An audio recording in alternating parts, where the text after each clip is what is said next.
एक बार की बात है, एक नगर में एक गरीब ब्राह्मण अपनी पत्नी के साथ रहता था। वह भिक्षा मांगकर अपना जीवन यापन करता था और भगवान की पूजा में लगा रहता था। वह उतनी ही भिक्षा मांगता था जिससे उसका और उसके परिवार का पेट भर सके। उस नगर का राजा बहुत धनवान और ब्राह्मणों का आदर करने वाला था। राजा अपने महल से किसी भी ब्राह्मण को खाली हाथ नहीं जाने देता था। दूर दूर से ब्राह्मण राजा के पास आते और मुंह मांगा दान लेकर आशीर्वाद देते हुए चले जाते। एक दिन ब्राह्मण की पत्नी ने ब्राह्मण से कहा कि दूर दूर से ब्राह्मण राजा से मनचाहा दान लेकर चले जाते हैं और तुम यहाँ के यहाँ एक दिन भी राजा के पास नहीं गए। जन्म भर कंगाली कहाँ तक झेलूं? आज तुम जाओ और राजा से कुछ मांग कर लाओ। ब्राह्मण ने अपनी पत्नी को समझाते हुए कहा, हमें धन की क्या जरूरत, हमें इतना तो मिल ही जाता है जिससे हम अपना पेट भर सके, और राजा का धन अच्छा नहीं होता, वो हमें नहीं लेना चाहिए। ब्राह्मण की पत्नी जिद पर अड़ गई और बोली, मैं तुम्हारी एक भी बात सुनने वाली नहीं हूँ। हम कब तक कंगाली में जीते रहेंगे? तुम तो रोज माला लेकर बैठ जाते हो। अपने बच्चों को क्या खिलाए और क्या पहनाए? जब बच्चे दूसरे बच्चों को पहनते, ओढ़ते और खाते पीते देखते हैं तो उनका मन भी ललचाता है। आज तुम राजा के पास जाओ, राजा बहुत भला व्यक्ति है, वो हमें जरूर मुंह मांगा दान देगा। मजबूर होकर ब्राह्मण राजा के महल की ओर चल दिया, पर राजा उस समय महल में नहीं था। ब्राह्मण को वापस लौटना पड़ा। दूसरे दिन ब्राह्मण की पत्नी ने ब्राह्मण को फिर से महल भेजा, परंतु राजा फिर से महल में नहीं मिला। तीसरे दिन फिर उसकी पत्नी ने महल भेजा और इस बार राजा महल में मिल गया और उसने ब्राह्मण का स्वागत किया और उसे आसन पर बैठाया और 2 दिन न मिल पाने के लिए क्षमा भी मांगी। राजा ने कहा, मैं आपकी क्या सेवा कर सकता हूँ? ब्राह्मण ने कहा, जो मैं मांगू वो आप दे सकेंगे। राजा ने कहा, हाँ हाँ कहिए, मैं आपकी क्या सेवा कर सकता हूँ? ब्राह्मण ने निवेदन किया, महाराज मैं कुछ और नहीं चाहता, बस आप मुझे अपनी मेहनत की कमाई से 4 पैसे दान में दे दीजिए। ब्राह्मण की बात सुनकर राजा चौंक गया और सोचने लगा, खजाने में बहुत सारा धन पड़ा है पर मेहनत का एक भी धन नहीं है। राजा ने ब्राह्मण से कहा, आप मुझे 1 दिन का समय दें, मैं कल आपको आपका मुंह मांगा दान दे दूंगा। ब्राह्मण को खाली हाथ देखकर पत्नी बोली, क्या हुआ, राजा ने कुछ नहीं दिया? ब्राह्मण बोला, राजा ने कल देने के लिए कहा है। ब्राह्मण की पत्नी सोचने लगी, शायद इन्होंने बहुत सारा धन मांग लिया होगा और राजा को इसकी व्यवस्था करने में समय लग रहा होगा, इसलिए कल बुलाया है। दूसरी ओर राजा ने अपने शाही वस्त्र बदलकर फटे पुराने वस्त्र पहन लिए और मजदूर जैसा भेष बना लिया। जब राजा की पत्नी ने देखा और कारण पूछा तो राजा ने सब कुछ बताया। रानी बोली, मैं भी आपके साथ चलूंगी। राजा के हाँ कहने पर रानी भी पुरानी साड़ी पहनकर आ गई। इस प्रकार राजा रानी मजदूरी की तलाश में शहर निकले। लोहारों की मोहल्ले में जाकर राजा ने आवाज लगाई, किसी को मजदूर चाहिए।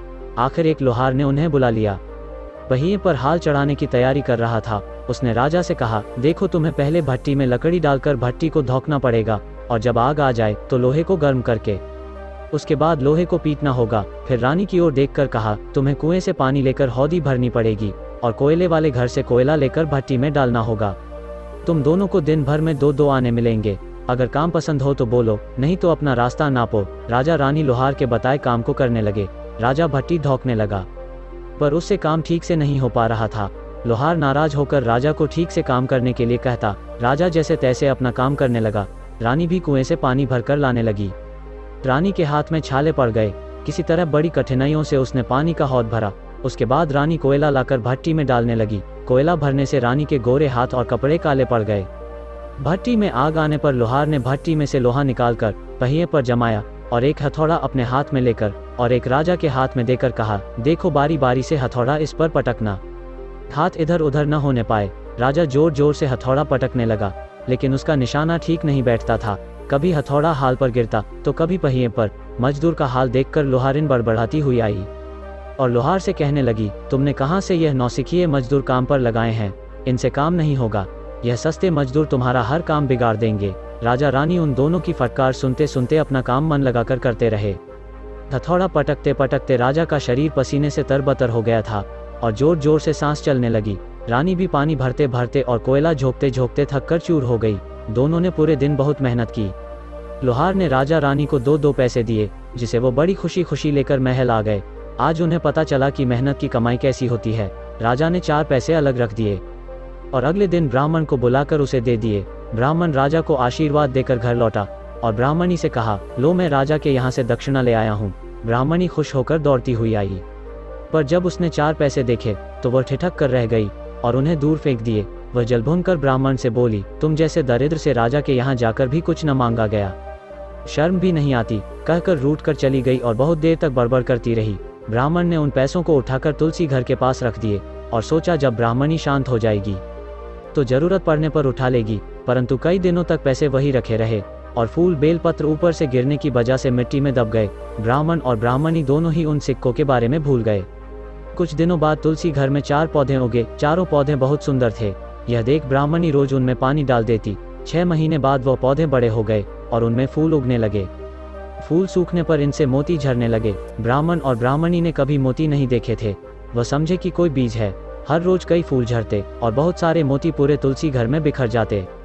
ब्राह्मणी उन मोतियों को समेटकर घर के एक कोने में डाल देती। इस तरह वहां मोतियों का ढेर लग गया। एक दिन एक सब्जी वाली आई। ब्राह्मणी को सब्जी लेनी थी पर उसके पास पैसे नहीं थे।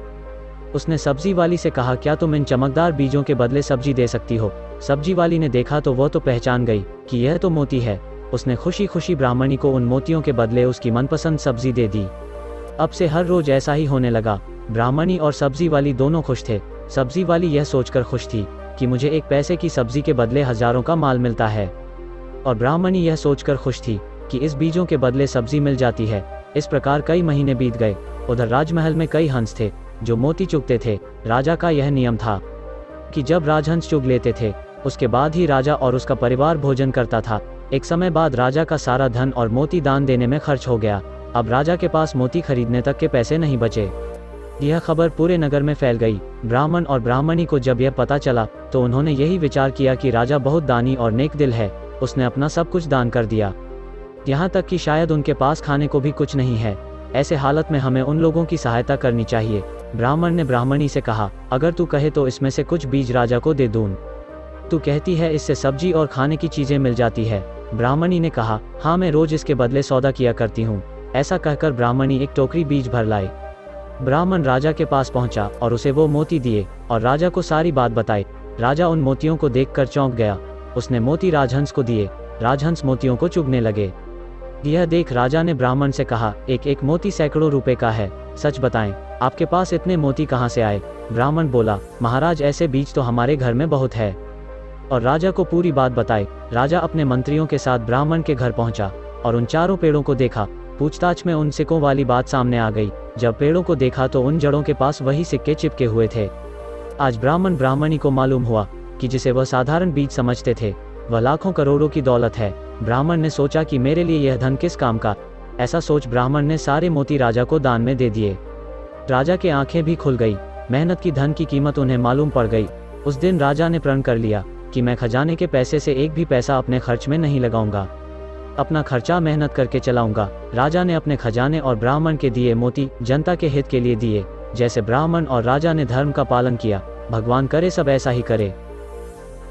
इस कहानी से हमें बहुत बड़ी प्रेरणा मिलती है कि हमें अपनी मेहनत से कमाया धन ही अपने उपयोग में लाना है, क्योंकि मेहनत से कमाया हुआ धन ही बहुत लंबे समय तक चलता है। दोस्तों, आपको यह कहानी कैसी लगी? नीचे कमेंट करके अपने विचार हमें जरूर बताएं। धन्यवाद।